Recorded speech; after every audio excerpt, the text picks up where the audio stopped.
Hey, how's it going, guys, and welcome back to Monster Tamer News, the segment on this channel where we go over the past week's happenings in the world of monster taming. This week is pretty hype, I can't even lie about that. We got confirmation that Nexomon One is in fact coming to consoles. We got the Coromon update that has been delayed but is currently out for the Steam beta branch. And of course, the release of Monster Hunter Stories 2, Wings of Ruin, which downright is an awesome game so far. That said, as per the usual, make sure to sit back, relax, and let's dive right in.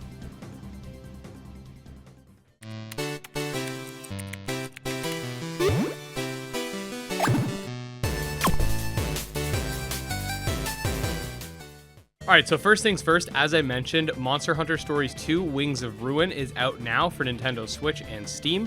I've been having an absolute blast playing the Steam version, and if you have noticed, I've been uploading a lot of videos about the game as a result. You can expect this for the next little while as I get various guides and other related videos out, which will eventually culminate in a review once I've completed the game to its entirety. I'm going to commit to some late night streams for the game after work for my night owls and people in the East here on YouTube, so I hope you guys enjoy that as well. I've got to say though, so far the game seems like one of the biggest monster taming releases of the year, and right now I can't get enough of it. Temtem actually updated as well to include the second Sipanku Wave update, which includes some new gears, some new quality of life improvements, but more importantly, in-game tournaments. These tournaments will happen weekly on Sundays as of right now, and will completely be free of charge, which is definitely nice because a lot of stuff in Temtem always is monetized by Pansuns, not by real money. But anyways, a lot of stuff in Temtem is generally monetized, and a lot of the times it feels like you're taking a step forward and then taking a step back. So it's nice that there's something that's free that can net you Pansuns if you win. Just keep in mind that this is not like TMR matches. You will have to actually breed your Temtem if you want perfect stats on them. The Coromon demo update has been delayed until sometime next week. However, if you have the game on Steam, you can access it via the Steam beta branch. Mobile users will have to wait a little longer though, but for a recap, if you haven't seen my last video going over the update, this update includes the new milestone feature, which will net you rewards from Luxalis, a TM equivalent item, a new type of spinner, and even a new type of form or something to that extent. We don't have much information on it just yet, but if you do want a more detailed description of the update, check out the video I mentioned. It'll be linked in the description. The Chainmonsters Alpha 5 was delayed to this Monday at 10 a.m. Central Time, and as we discussed previously, it will include the Alpha Season Pass, which will give you access to previously unavailable NFTs. I did put out a video showcasing how to unlock all the tiers. However, that was put out before the delay happened, so the guide's kind of been sitting there and not being really useful. But when it does come out, please, if you're watching this after Alpha 5 has come out, check out that video. I put a moderate amount of work into it. They also talked about Alpha 6, which is going to be a huge update, including more complexity to the battle system, and 25 NFTs for the Alpha Pass.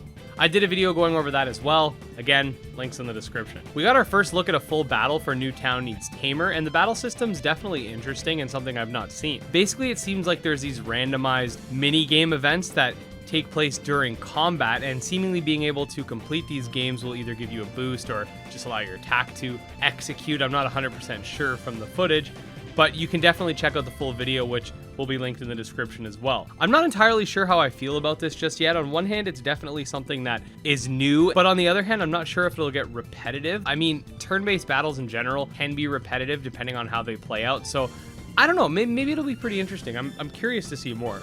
Alright, so big piece of news is that yes, Nexomon One has been confirmed for consoles, which will include Nintendo Switch, PS4, PS5, Xbox One, and Xbox Series X. If you didn't know, the game was originally a mobile title, which was then ported over and reworked for Steam, and I've seen tons of people asking, including myself, oh man, Nexomon One should come out on consoles, that'd be amazing. Well, there you go, guys. Now we just need to get Micromon on console and they can come out with some trilogy pack or some cool collector's edition or something like that. I'm not sure what the budget's like, but I'd love a collector's edition of like Nexomon 1, Nexomon 2, and Micromon or something. I'm just fanboying though.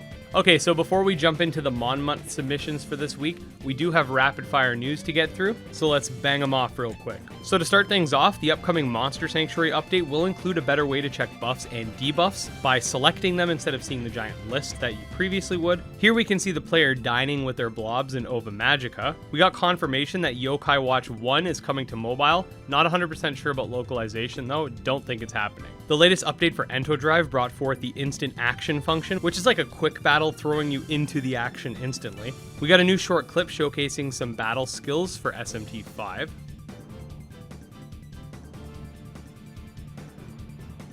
We got a ton of new Zokai.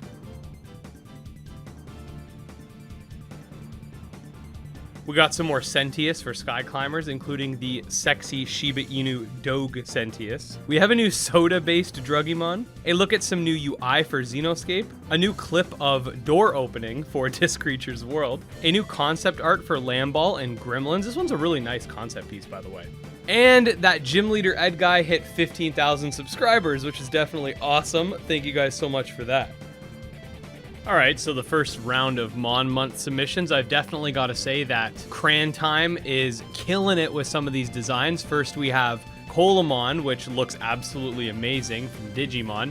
And then we have Multicolor from Metabots. You know what? Screw it. All of his designs are so good. We're just going to show them all. Here we've got a monster from Azure Dreams, the Basilisk. Then we've got this guy from Robopon. Then Chowderheads from Fighting Foodons. And even the Battle Rex from Dragon Warrior Monsters. We've also got Thick Thigh Frofro over here, courtesy of Dr. Colio. And a little bit of exposition from Comarin.